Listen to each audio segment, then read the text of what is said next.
오늘 기독교 강론 이제 4권 10장입니다. 어떻게 보면 저도 이제 4권 10장을 준비하면서 그런 생각이 드는 거죠. 우리 이 땅에 있는 교회 중에서 이 성경대로 이 500년 전에 칼빈이 이야기한 이대로 교회를 세워가는 교회가 전체의 몇 퍼센트나 될까? 라는 생각을 한번 해보게 되어집니다.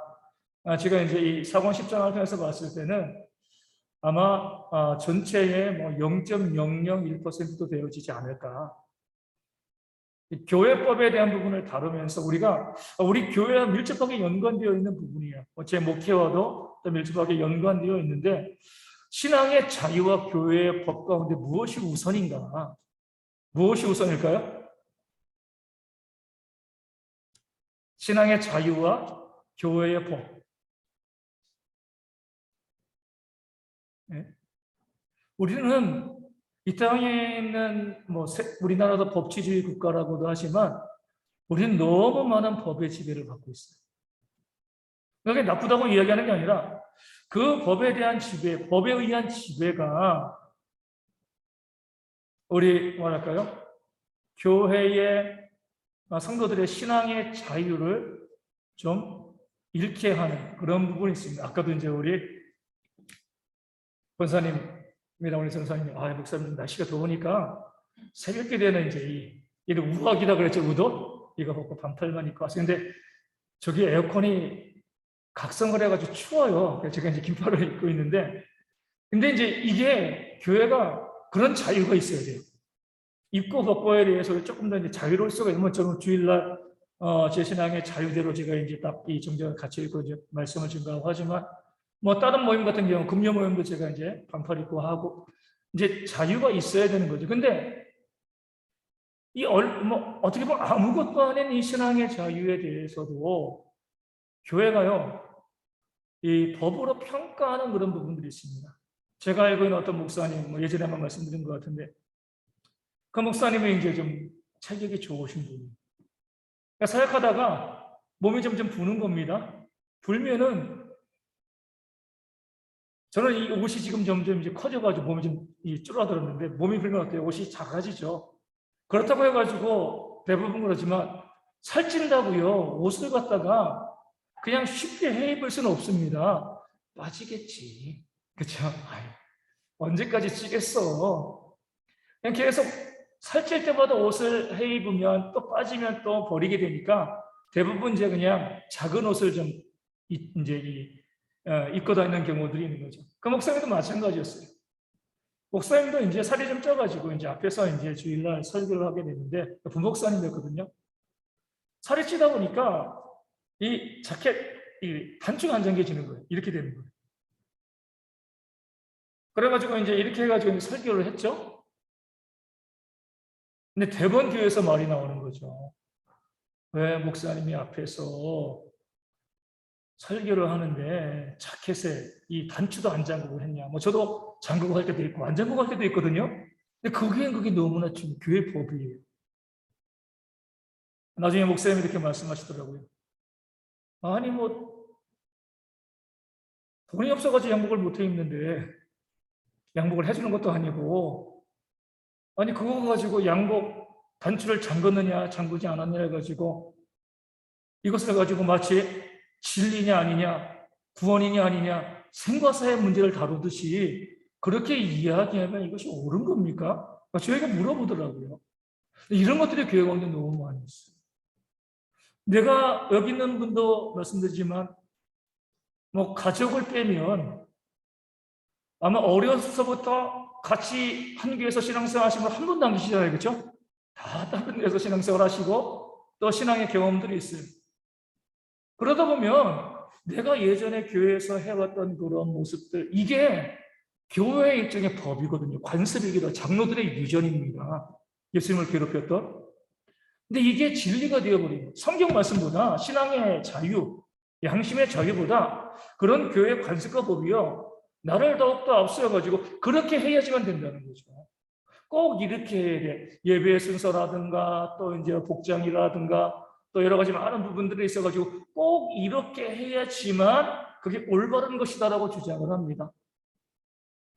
말씀보다 말씀이 우리 가운데 강조하고 있는 그 사랑보다 뭐예요?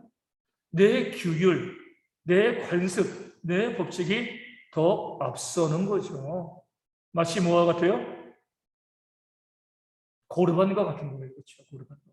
예수님이 정죄하셨던. 근데 우리도 똑같은 모습을 지금은 신앙생활을 해나가면서 만들어가고 있다는 거죠. 그러니까 칼빈이 지금 얘기하고 있는 바가 이거예요. 입법권에 대해서 입법권을 이용한 교황의 폭정과 보살행위 이렇게 이야기합니다. 입법권은 뭐냐면 교황은 이 권한으로 제자들과 함께 사람의 영혼에 대한 가장 야만적인 압박과 보살행위를 자행합니다. 그러니까 교회가 법을 세우는 것을요 야만적으로 본 거예요. 비성경적으로 보고 있는 거죠. 일본에 보면 근본 문제에서 이제 이 책에 이렇게 나와 있습니다. 이 권한 즉 법을 정해서 양심을 속박할 합법적인 권리가 교회에 있느냐 하는 데 대해서 논의하겠다. 칼빈이 이야기하는 겁니다. 이 교회에서 법을 정하고 규칙을 정하고요. 장로들의 유전을 정하고 이것을 가지고 신앙의 양심을 속박할 그런 권리가 교회에 과연 있느냐. 500년 전에 칼빈이 외친 거예요. 근데 이 질문에 대해서 많은 장로교회에서 뭐라고 이야기해요? 그 권한이 있다는 거죠. 법이 앞선다는 거예요. 성경보단 법이라는 거예요, 교회법. 교회가 정한 법이에요, 그렇죠? 여기서 이제 칼빈이 이야기한 부분, 카톨릭 종교회에서 정한 법을 의미하지만, 나름대로 개교회, 요즘 개신교회 가운데서도 교회가 정한 법이 있고요. 그 법에 따르는 것 자체를 물어봐요. 구원의 문제로 봅니다, 구원의 문제로. 카톨릭의 문제는 교회가 그 생활의 유익을 위해서, 신앙의 유익을 위해서 법을 정하는 것 자체가 잘못된 게 아니에요. 이것을 구원의 문제로 지키지 않을 때는 강제하는 이런 식으로 가게 되어지면 그때부터 성경보다는 교회 법이 더 위에 있고 교회가 잘못된 길, 타락한 길로 걸어가는 것이다. 이 사실을 말씀하고 있는 겁니다. 우리 아까 이제 점심에 밥 먹을 때 제 집사님도 우리 어떤 친구가 와가지고 그 이제 다니던 교회에 대한 이야기를 잠깐 했는데 우리가 봤을 때 그것이 뭐 좋다 나쁘다 따지기 전에 우리가 너무 법을 앞세워가지고 우리 신앙인들이 마땅히 누릴 수 있는 자유, 우리가 방종이면 안 되지만 마땅히 누려야 될 그 자유를 억압하는 경우들이 우리 교회 가운데 또 저희 교단, 저희 총회 가운데도 그런 경우들이 많이 있는 거죠. 가끔 가다 보면 이런 얘기들이 나와요. 총회 가보면 뜬금없이 이미 다 총대로 노회에서 결정돼서 총대로 딱 와 있는데 손을 들고 이야기합니다. 그러니까 상임위를 제대로 내지 않았는데 이 총대 회의 회원에 이 권한이 있습니까? 이렇게 물어보는 거예요. 모든 절차를 거쳐가지고 목사들이 모여서 그 회의를 통해서 교단의 일들을 결정을 하는데 그 목회자들이 한마음과 뜻을 모아서 할 때 자기 마음에 안 든다고 이런 사람도 빼고 이런 사람도 빼고 그러니까 교회 법이요 말씀보다도 앞서는 경우들이 비일비재하게 땅 가운데 많이 이 교회 가운데 보여지고 있는 겁니다. 칼빈은요 교회법을 논의하잖아요. 이 교회법에 앞서 말씀드린 것처럼 성경 이외의 교회가 정한 법을 의미해요. 과연 이런 법을 정하는 것이 하나님께서 교회와 성도들에게 주신 신앙의 자유와 어떤 관계가 있는가 이것을 따지려는 겁니다. 카톨릭은요 교회 법을 성경과 똑같은 권위도 우리가 회에서 정한 법이랑 성경의 권위가 똑같다라고 이야기합니다. 그러나 성경은요, 신앙의 자유를 먼저 말씀하시죠. 물론 성경도 율법을 정했습니다. 그렇죠? 이거 해라, 이거 하지 마라. 하지만 그 모든 율법도 어때요? 율법 이전에 신앙의 자유, 율법의 정신을 성경은 먼저 말씀하고 있습니다. 율법도 양심의 자유, 그러니까 개혁적인 해석의 지배를 받는 거죠. 예를 들어가지고 아론의 두 아들이 어때요? 하나님께서 정하지 않는 불을 들였다가 성소에서 죽임을 당하잖아요. 그러니까 법을 어긴 겁니다. 그 법은 하나님이 만드신 거예요. 사람이 만든 게 아니라. 그리고 난 다음에 그 아론의 두 아들 죽고 난 다음에 그 아론과 두 아들이 죽임당한 상황에서 그 아버지 아론과 또 동생들 둘이 마땅히 먹어야 될 그 제사에서 나온 그 고기를 먹지 않았습니다. 율법을 어긴 거예요. 그렇죠? 두 아들이 지금 하나님의 법을 어겨가지고 하나님께 죽임을 당했는데 거기 두려워하지 아니하고 또 법을 어기면서 뭐예요? 마땅히 먹어야 될 고기를 먹지 않고 불태워 버렸습니다. 이제 이 모세가 그 이야기를 듣고 화를 낸 거죠. 방금 뭐 이제 이 조카죠. 형의 두 아들이 율법을 어겨서 죽지 아니하였느냐. 근데 왜 또 율법을 어기냐? 이렇게 이야기했을 때 아론이 뭐라고 이야기해요? 물론 내가 그것을 먹어야 한다는 걸 안다. 내 두 아들이 죽었는데 내가 이것을 감사함으로 먹을 수 있겠느냐. 내 아들이 잘못해서 죽긴 죽었지만 내 아들들 아니냐. 그런 상황에서 내가 이 음식을 먹고 음식의 맛을 즐기고 나 그렇게 할 수가 없다. 오히려 그렇게 하는 것이 하나님께 나를 속임이 아니냐. 그렇기 때문에 마땅히 먹어야 될 것이지만 뭐예요? 내가 불태워 버렸다. 법을 어겼지만 내 신앙의 양심이 이것이 옳지 않다라고 말씀하기 때문에 내가 하나님께서 세우신 법을 어기고 그 재물을 불태워, 그 재물을 딴 데 쓴 것도 아니거든요. 불태워버린 거거든요. 그러니까 모세의 것을 옳게 여기고 하나님도 받아 주신 거죠. 율법도 그 율법의 원리 이전에 뭐예요? 율법 그 자체 이전에 하나님께서 그 안에 두신 신앙과 양심의 자유가 먼저 한다는 것을 성경은 보여줍니다. 유월절도 마찬가지잖아요. 어떤 사람들이 유월절을 지켜야 되는데 광야에서 정월 14일에 지켜야 되는데 여러 가지 부정한 이유 때문에 지키지 못했습니다. 하나님은 날짜를 딱 정해놓죠. 정월 14일. 우리가 유월절을 지키고 싶은데 부정해서 지키지 못합니다. 유월절을 지킬 수 있게 해주세요. 하나님은 뭐라고 말씀하시죠? 이런 사람들을 위해서 2월 14일에 그들만 따로 유월절을 지키게 해라. 원래 정한 법이 있지만 그 양심의 자유가 하나님 보시기에 그렇게 유월절 절기를 지키고자 하는 그들의 열심이 더욱더 귀하니까 날짜를 바꿔서라도 그들만큼 어때요? 그 절기를 지키게 하신 겁니다. 이 성경의 원리죠. 다윗도 뭘 먹었어요? 진설병을 먹었잖아요. 사울 왕에서 도망가다가. 그 진설병은요, 이 제사장 이외에 먹을 수가 없는 겁니다. 그럼에도 제사장은요, 다윗에게 너희가 부정하지 않으면 이 떡을 너희가 먹어라. 주고 다윗이 먹었습니다. 하나님이 거기에 진노하지 않으셨어요. 율법을 어긴 거지만 그 사람들이 굶어 죽게 생겼는데 아무리 제사장만 먹는 떡이라 할지라도 내 옆에서 굶어 죽어가는 사람이 있는데 이거는 미안해. 우리만 먹을 수 있는 거예요. 법으로 정해져 있어. 너희가 먹으면 안 돼. 하나님 보시기에 옳지 않다는 거예요. 제사장들만 먹는 것이라 할지라도 죽어가는 사람이 있으면 어때요? 그들에게 주는 것이 그 신앙의 양심의 자유가 되는 겁니다. 그러니까 성경 전반적으로 이런 사실들을 우리 가운데 말씀하고 있어요. 예수님께서도 제물을 드리다가 형제와 다툰 일이 있으면 뭐라고요? 예배하다가 예배를 그만두고 가서 화해하고 와서 다시 예배해라. 아니 어떻게 예배하는데 중간에 그걸 그만둬요? 하나님께 예배하는 건데.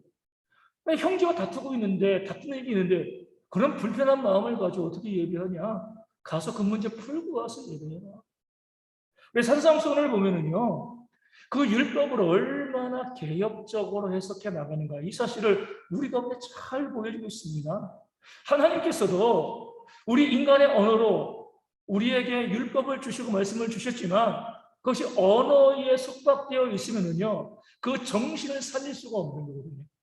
그렇기 때문에 신앙의 자유와 양심의 자유가 기록되어진 문자 위에 있다. 그 정신을 살릴 것을 성경은 끊임없이 우리 가운데 말씀하고 있는 거죠. 가톨릭은 뭐예요?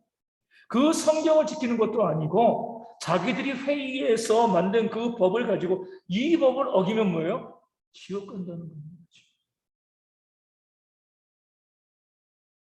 오늘 아침에도 보면 이제 그 누구죠? 요즘 이제 18세 피아니스트? 임윤찬인가요? 이름을 제가 잘 모르겠는데 그 사람에 대한 기사가 많이 나오더라고요. 근데 이제 그 피아니스트 때문에 가장 많이 팔리는 책이 단테의 신곡이래요. 단테의 신곡에 관한 이제 이 라흐마니노프죠. 그 사람이 지은 곡을 자신이 연주하려다 보니까 내가 단테의 신곡을 읽지 않고 어떻게 이 곡을 연주하냐. 그래가지고 그 단테의 신곡을 외우다시피 다 읽었다는 거죠. 근데 어떻게 되냐면은 그 임윤찬의 스승, 한국인 이제 이 피아노 교수가 있고 또 그 교수의 스승인 미국인 피아니스트가 있는 거예요. 근데 미국인 피아니스트가 그렇게 가르쳤던 거예요. 자기 이제 임윤찬의 스승에게. 피아노를 배우러 갔는데 아무리 잘 치도 칭찬해 주지 않는데 너는 피아노를 치는 기계가 아니다. 수업의 반은 피아노고요. 반은 인문학. 고전을 읽게 하고 서양 고전, 동양 고전 읽게 하고요. 그리고 신문 칼럼 가지고 계속해가지고 그 시사에 대한 것들, 세상에 돌아가는 것들에 대한 그런 것들을 알려주면서 어떤 곡을 칠 때 그 곡에 대한 너의 올바른 해석이 있어야지 이 곡이 되어진다. 그렇게 이제 훈련을 받고 이민찬의 스승도 자기 제자에게 항상 이 고전에 대한 것들, 어떤 것에 대해서 이제 읽고 이렇게 이제 어떤 곡을 치게 됐을 때 단순히 기교를 연습하는 것이 아니라 그 배경이 무엇이고 이 작곡가가 어떤 마음을 가지고 이 곡을 만들었는지 그 작곡가의 사상과 생각과 그 모든 것을 이해하고 난 다음에 곡을 연주해라 이렇게 한 거죠. 단테의 신곡을 거의 외우다시피 하면서 그렇게 그래서 이제 단테의 신곡이 요즘 이제 유명하죠. 근데 단테의 신곡에 이런 내용이 나와요. 단테가 이제 지옥편이 있거든요. 지옥편에 가니까 마치 우리나라 뭐와 같아요? 예전의 영화 신과 함께 그렇죠? 비슷합니다. 우리 철로 역정과도 비슷하고 지옥편에 가니까 거기 뭐 소크라테스, 플라톤 이런 사람들이 다 지옥에 가 있는 거죠. 왜 지옥에 가 있어요? 단테도 이 카톨릭적인 배경에서 그걸 썼기 때문에 다른 이유 없습니다. 소크라테스가 지옥에 가 있는 이유 세례 안 받았기 때문에. 믿음을 이야기하는 게 아니에요. 세례 안 받았으니까. 카톨릭은 그것이 믿음보다 중요하거든요. 세례를 받았는가? 받지 아니하였는가? 그 형식과 그들이 정한 법에 따르지 아니하면 그 구원의 문제예요. 아니, 소크라테스가 지옥 갔죠. 왜요? 하나님 안 믿었으니까. 그 세례 안 받았으니까 갔다라고 이야기하면 안 돼요. 단테의 신곡에서는 세례 안 받았으니까 지옥에 간 거예요. 카톨릭의 교회법이 정했기 때문에 그렇습니다. 카톨릭은 어떻게 한다고요? 사람이 죽어가는 사람에게도 세례를 줘요. 그래야지 구원받을 수 있습니까? 천국 갈 수 있습니까? 성경이 그렇겠습니까? 성경에서는요, 저도 이제 자주 말씀드리지만 예수님이 십자가에 달리셨을 때 양편에 강도를 두신 특별한 의미가 있습니다. 한편 강도는요, 그 십자가에서 예수님을 믿고요, 내가 오늘 나와 함께 낙원에 이를 것이다. 근데 그 강도는 이제 세례 받았나요? 예수님이 십자가에 못 박혀 세례 줄 수 있습니까? 못 주잖아요. 그 강도는 그 십자가에서 예수님을 만났고요. 세례 받지 못했지만 믿음을 고백했을 때 그는 구원받아 낙원에 이르렀습니다. 세례 받지 아니하고도 물론 세례의 유익이 있죠. 하지만 세례받지 아니하고도 우리는 구원받을 수 있다는 것을 십자가의 한편 강도는 우리 가운데 보여주는데 카톨릭은 그 성경보다는요. 자기들의 교회법이 우선이니까 세례받아야 돼요. 아무리 착하게 살아도 세례받지 아니하면 지옥. 이런 교회법이 성경보다 더 앞서 있는 이런 교회법을 주장하는 것 이것이 옳은 것인가? 라는 부분들을 우리가 다시 얼마 전에 아직도 시끄럽지만 우리나라에서는 뭐가 있어요? 우리 집시법, 집회와 시위에 가는 그 법이 있잖아요. 그렇죠? 이 법의 적용 문제를 가지고 막 떠들었잖아요. 한편으로 보면 정말 참 기가 막힌 거죠. 그렇게 우리 집회하고 시위하면 안 돼. 이렇게 이제 집시법을 이제 한번 개정하자. 이렇게 말하는 사람들은 대부분 뭐예요? 예전에 다 집시법에 걸렸던 사람들, 그 집회와 시위했던 사람들이거든요. 나에게 유리할 때는 되고, 나에게 불리할 때는 안 되고, 그 개인의 자유를 우리가 이제 이야기함이 있어가지고요. 유불리를 따지면 안 되는 거죠. 그 법으로 그것을 막으면, 그 법이 인권을 막으면요. 그 법은 잘못된 법입니다. 그렇죠? 유불리를 떠나가지고 우리가 우리 인권과 사람의 개인의 자유가 얼마나 중요한가를 법은 알고 거기에 맞춰서 우리가 법을 집행하는 거예요. 그러니까 우리가 쭉 보면 우리 성도님들도 보고 또 이제 어르신들 보면 약간 이제 잘못된 생각을 하시는 거죠. 다 법으로 다 강제해야 돼. 그럼 그러면 안 돼요. 개인의 자유가 그 법의 정신이고 그 법 위에 있는 거예요. 그 어떤 법도요, 그 개인의 정당한 자유를 제한한다라고 하면 그 법은 잘못된 겁니다.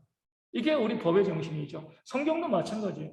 신앙의 자유가 그 법보다 더 앞서고 말씀이 법보다 앞서는 거예요.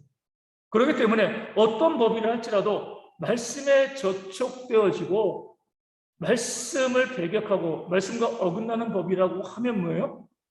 그 법은 폐기해야죠. 우리 고르반 이야기하면서 마땅히 부모님께 섬겨야 될 건데도 하나님께 드릴 거예요. 부모를 섬기지 않아요. 예수님 뭐라고 말씀하시는 거죠? 내 부모를 공경하라. 부모를 공경하지 않은 자는 살인한 자와 마찬가지라고. 율법의 말씀의 원리가 이거 아니냐? 하나님께 드림만 보지 말고 말씀의 전반적인 의미를 보고 그 고르반이 잘못된 것을 너희가 부정해야지 하나님께 드린다고 해가지고 그 장로들의 유전과 그 법이 있다고 해가지고 부모를 공경하지 않는 것을 당연하게 만드는 것은 악한 것이다라고 주님께서 말씀하신 거죠. 이런 원리가 성경에 나와 있음에도 카톨릭도 그러고 지금 이 시대의 교회도요, 법이에요. 모든 것이 법보다 우선인 거죠. 가끔가다 이렇게 말씀하시는 분들도 있어요. 목사님들 중에 있잖아요. 11조를 내야지 진짜 교인입니다. 이렇게 이야기. 물론 우리가 마땅히 11조를 내야 하죠. 그렇죠? 하지만 그 11조를 내야지 진짜 교인이다라고 이야기하는 것은 신앙의 자유에 의하면 잘못된 겁니다. 그렇죠? 우리가 마땅히 11조를 내야 하는 거예요. 그렇죠? 하지만 그것 때문에 구원의 문제랑 또 교인의 문제랑 직결되어진다라고 하면 우리가 성경을 잘못 해석하고요. 그 교회의 법을 뭐예요? 성경보다 앞세우는 겁니다. 11조는요, 그 자체의 중요성으로 우리가 강조하면 되는 겁니다. 이것을 구원의 문제와 교인됨의 문제로 그렇게 적용하면 문제가 발생하는 거죠. 예전에 이제 미국의 어떤 이 학자들이죠. 신학 단체에서 구원의 커트라인을 만든 거죠. 주일 예배 참석 몇 점, 헌금 몇 점, 봉사 몇 점, 80점 넘으면 구원, 80점 밑에는 구원받지 못했어. 과연 이런 것들이 교회 가운데, 우리 가운데도 있어요. 저렇게 해서 구원받겠어. 하나님의 영역이잖아요. 그렇죠? 우리가 판단하고 우리가 이야기하는 겁니다. 그 법에 묶어놓고 뭐 해야 돼, 뭐 해야 돼. 뭐 우리 장로권사, 수집사는 뭐 하고 또 헌금 얼마나 내고 뭐. 우리가 교회에서 주보에다가 11조 헌금 명단을 넣는 것도 그런 거잖아요. 그렇죠?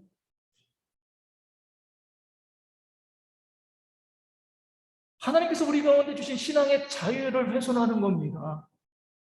내가 하나님께 헌금을 내는 것은요, 내 기쁨이고 내 자유인 거예요. 그렇죠?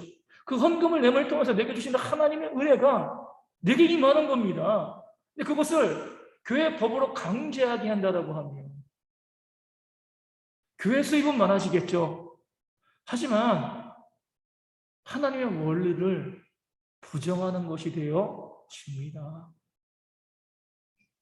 500년 전에 칼빈이 그 문제를 다루고 있는데 아직까지 이 시대의 교회도요, 그 교회의 법을 성경의 원리와 신앙의 자유보다 더 앞세우는 일들이 많이 있다는 거죠. 이번에 보면 카톨릭의 교회 법은 양심을 뭐요? 노예로 만든다. 칼빈은 책에서 이렇게 이야기합니다. 바울은 주께서 자유에 맡긴 문제들에 대해서 의무를 지운다면 그것이 양심에 얼마나 큰 상처를 입히게 될 것인가를 예견하여 자유의 문제인데 의무의 문제로 강제하게 되어지면요, 그 신앙의 양심의 상처를 받게 되어지는 겁니다. 다시 말씀드리지만 헌금은 개인적인 의무죠, 그렇죠? 교회적인 의미가 아니라 개인적으로 내가 하나님께 드린 내 개인의 서약이고 내 개인의 의무가 되어지는 거예요. 근데 교회가 이걸 교회의 의무로 해가지고 누구 얼마만큼 내시고 누구 뭐 내시고 이렇게 하다 보면 어때요? 그 양심을 무너뜨리게 되어지는 겁니다. 내 개인의 자유 안에서 내 스스로가 서약하고 언약하고 의무를 세우는 거예요. 거기에 하나님께서 은혜를 주시는 건데 교회가 강제하는 것, 하나님 보시기에 합당하지 않은 거죠. 가톨릭은 장로들의 의견처럼 지기 어려운 짐을 성도들에게 부과하고 뭐예요? 그것을 구원과 연관시켜요. 칼빈이 이렇게 이야기합니다. 자기들은 잘 지킬 수 있는 것을 성도들에게 부과함으로 성도들이 뭐예요? 구원에서 두려워하게 만든다는 거죠. 저도 그러지만 저 새벽기도 잘 지킵니다. 그렇죠? 목사니까 말씀도 읽는 거 잘 지키고 기도도 열심히 하고요. 나름대로 전도도 열심히 하고 다 해요. 목회자로서 우리가 하나님의 교회 가운데 헌신하고 수고하는 부분들이 있는데 이런 것들을 성도들에게 그대로 뭐예요? 다 의무로 부과해 버린다는 거죠. 아, 나는 지키는데 문제가 없는데. 그렇잖아요? 저는 지키는데 문제가 없어요. 하지만 그렇다고 해가지고 이것을 모든 사람들에게 다 강제해서는 안 된다는 겁니다. 물론 기도해야 돼요. 그렇죠? 계속 말씀드리지만 헌신하고요. 봉사하고 수고해야 되는데 이거는요. 개인의 의무고요. 개인의 헌신이 되어지는 것이지 교회가 이것을 강제하고 할당하게 되어지면 그 신앙의 양심, 그 신앙의 자유에 상처를 입는 겁니다. 제가 이제 목회함에 있어서 가장 힘든 부분이 이거죠. 저희 가정에서도 그래요. 저희 자녀들은 제가 아빠인 것을 정말 감사해야 돼요. 왜냐하면 의무를 부과하지 않거든요.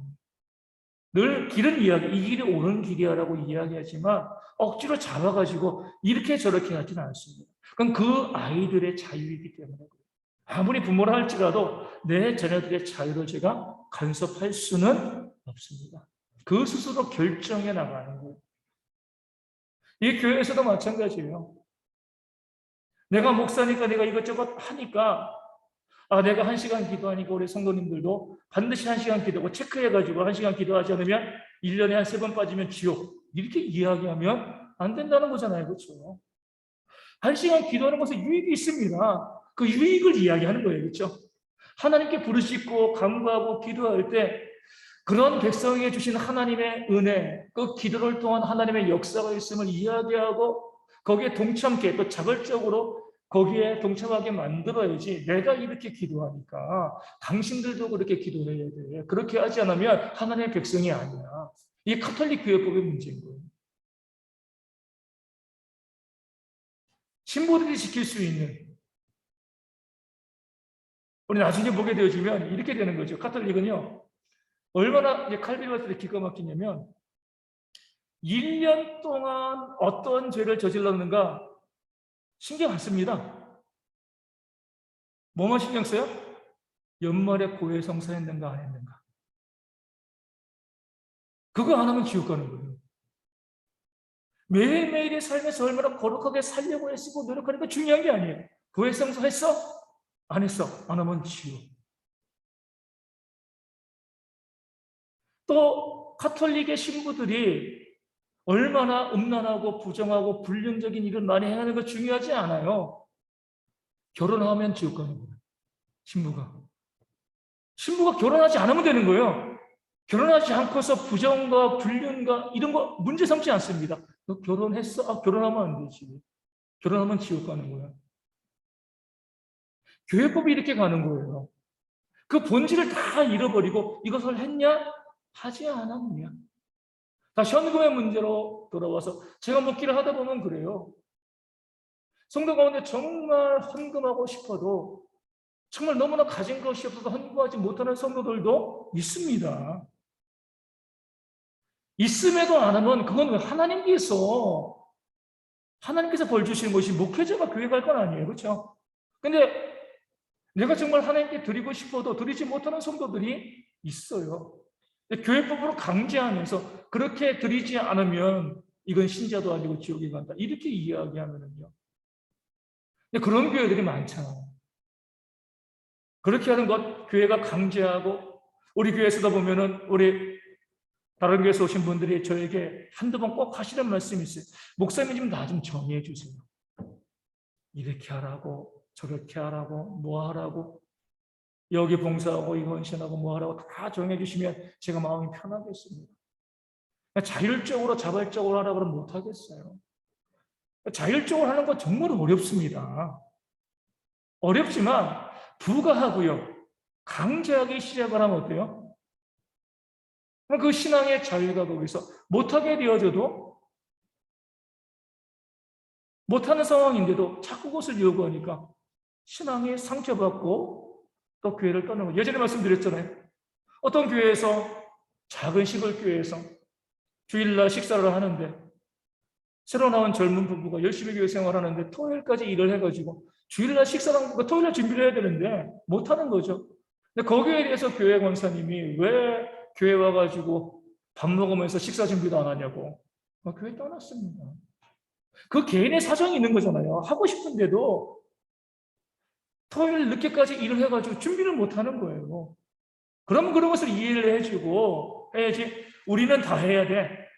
뭐 사상 그런 거 봐주는 거 없어. 1주차 누구, 2주차 누구, 3주차 누구.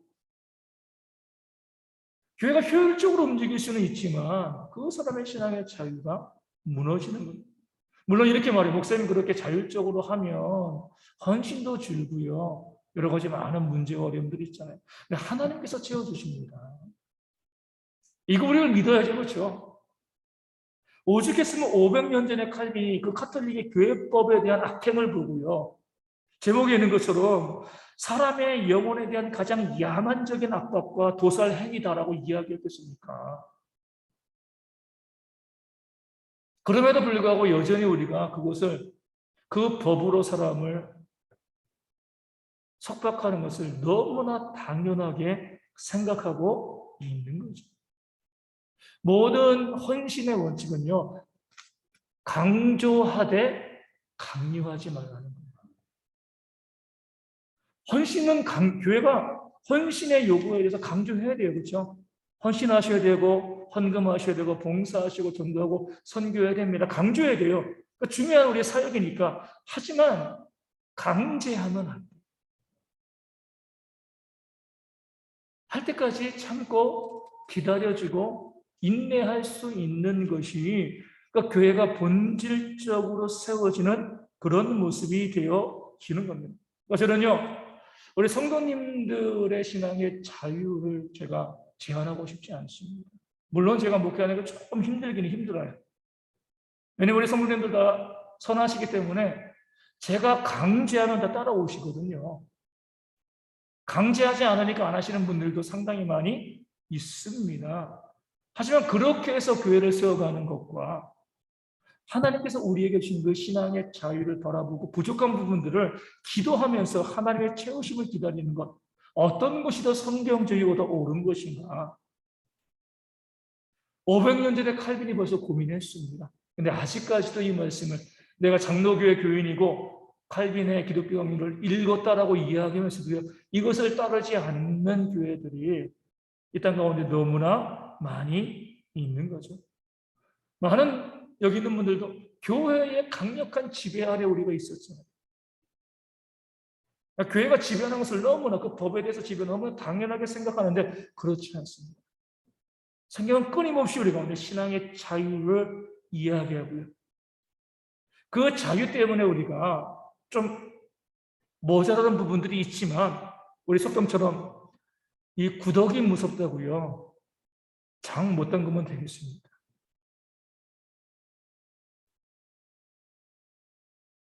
그런 부분들을 우리가 좀 부족하고 인약한 부분들이 있다 할지라도 말씀의 원리에 따라서 살아가고자 하는 열심히 우리 가운데 또한 있어야 할 줄로 믿습니다. 오늘 3번까지 할 건데요. 3번에 보면 양심의 본성이에요. 양심은 하나님께서 우리들의 마음속에 주신 공의와도 같습니다. 우리가 서로의 양심을 인정할 수 있어요. 양심을 인정한다는 것은 저 사람이 행동하는 것도 그의 양심, 하나님의 그 양심의 공의에 따라서 행동하는 것이다. 내가 봤을 때는 조금 아닌 것처럼 보이지만 그도 양심이 있고 공의가 있고 자유가 있다. 우리가 이것을 인정하고 받아들이는 거죠. 자주 말씀드리지만 헌금할 때 이름을 적지 아니하고요. 우리 교회 주보에 이름을 적지 않는 것은요. 목회자로서 성도님들을 존중하는 겁니다. 뭘 존중해요? 그 성도 개개인이 자기의 판단을 가지고서 양심껏 공의로서 헌금한다는 것을 믿는 거예요. 이름을 적게 하는 것은요, 교인을 어린아이로 보는 겁니다. 우리 교회 교인들은 이름 적지 않으면 헌금 안 해. 묻는 사람들이 이렇게 바라보는 겁니다. 성숙한 자로 바라보기 때문에, 물론 성숙하지 않은 성도들도 있죠. 하지만 성숙한 자로 바라보는 것이 그것이 우리의 목회와 또 교회 성도들의 모습이 되어지는 거예요. 그렇기 때문에 누가 헌금을 내지 않아서 모르죠. 이름을 적지 않았으니까. 뭔가 이유가 있을 거예요. 그에게도 양심이 있고 그 양심에 하나님신 공의가 있기 때문에 거기에 맞춰서 그도 행동하고 있다라고 믿음으로 바라보는 거죠. 그렇게 서로를 인정해주고 이해해주고요. 용납해 주는 게 하나님께서 원하시는 교회의 본질이 되어지는 겁니다. 세상에도 법이 있죠. 하지만 세상에서 어때요? 그 법보다 더 강력하게 사람들을 구속하는 것은 양심이에요. 왜 부모에게 효도해요? 부모님께 전화 안 하면 우리 감옥에 가나요? 제가 다치고 난 다음에 요즘 매일 저희 어머니께 전화를 드립니다. 제가 다치니까 제일 충격받은 건 저희 어머니. 너무 힘들어 하시는 거예요. 매일 전화해서 괜찮아요. 이제 문제 없고 신경 쓰지 마시라고. 그렇게 전화 안 한다고 해가지고요. 나라에서 세금 매기나요? 아니잖아요. 법의 문제가 아니에요. 양심의 문제인 거죠. 그렇죠? 사랑의 문제가 되어지는 겁니다. 세상의 법이 있지만 그 법보다 세상도 더 앞서고 더 중요하게 여기는 것이 바로 양심. 그 개인의 양심으로 판단하고 그 개인의 양심으로 결정하는 겁니다. 그렇기 때문에 이 양심은요, 하나님께서 주신 것이기 때문에 하나님의 형상이 훼손된 사람들에게서는요, 양심을 찾기가 어렵습니다. 우리 믿는 자들이 세상 속에 살아가는 게 참 어려운 게 뭐예요? 우리 양심적으로 살아가려고 하는데 세상은요, 안 그러잖아요. 내가 양심적으로 살아가려고 하면 오히려 이용해 먹고 사기칩니다. 그럴 수밖에 없는 것이 그들에게는 하나님의 형상이 훼손되어 있기 때문에 그들에게는 양심이 없어요. 우리가 이것을 아는 지혜도 있어야 됩니다. 무조건 우리가 보면 우리 사기치는 것에 대해서 우리의 원리는 이거예요. 알면서는 사기당할 수 있어요. 모르고 당하지 마세요. 나 속이는 거 알면서도 내가 넘어가질 수는 있어요. 그렇죠? 그런데 내가 어리버리해가지고 속아 넘어가시면 안 돼요. 세상이 악하기 때문에 이렇게 해서 내 것을 빼앗으려고 하는구나. 그래. 내가 이거 줄 수 있으니까 그냥 주고 말지. 이렇게 할 수 있어요. 그런데 세상에 속이는데 왜 혹해가지고 속았다가 나중에 이거 내가 왜 속았나 이렇게는 하지 말아요. 이거는 지혜로운 모습이 아닌 거죠. 일부러는 속아줘도 어쩔 수 없이 이제 모르고 속아주는 것은 잘못된 모습이 되어지는 겁니다.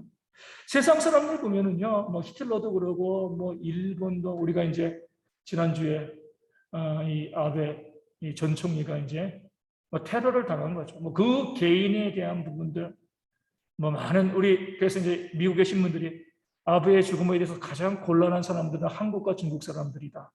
그 과거사에 대한 부분들이 있기 때문에 한 사람의 죽음에 대해서 마음껏 좋아하기도 좀 그렇고, 그럼 그가 과거에 했던 그 악행들이 있기 때문에 또 마냥 슬퍼할 수도 없고 상당히 애매한 입장이 한국과 중국 사람들에게 있을 것이다 라고 이제 이 기사에 나와 있습니다.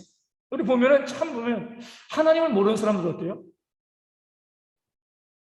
우리 지금 푸틴도 그러고요. 히틀러도 그러고 또 일본도 그러고 그렇게 만행을 저지르고 악한 일을 행하고도 그 양심이 조금도 거리낌이 없어요. 양심에 걸리지 않습니다. 하나님의 형상이 없기 때문에 그래요. 그래서 우리가 양심이 살아있다는 것 자체가 뭐예요? 하나님의 형상이 그 안에 온전히 회복되어 있다는 겁니다. 그렇기 때문에 우리가 교회 가운데서 성도들이 양심껏 헌신하고 봉사하길 바라면 강제할 것이 아니라 그들에게 하나님의 은혜를 부어주는 수밖에 없어요. 은혜 받으면 양심이 살아나고요. 양심이 살아나면 헌금도 하고 봉사도 하고 헌신도 하고 이렇게 가는 것이 성경의 원리와 원칙이 되어집니다. 쉽게 하려고요. 그 하나님의 형상은 살리지 아니하고 무조건 법으로 정해가지고 이거 헌신해, 이거 봉사해 이렇게 하지 말라는 거예요.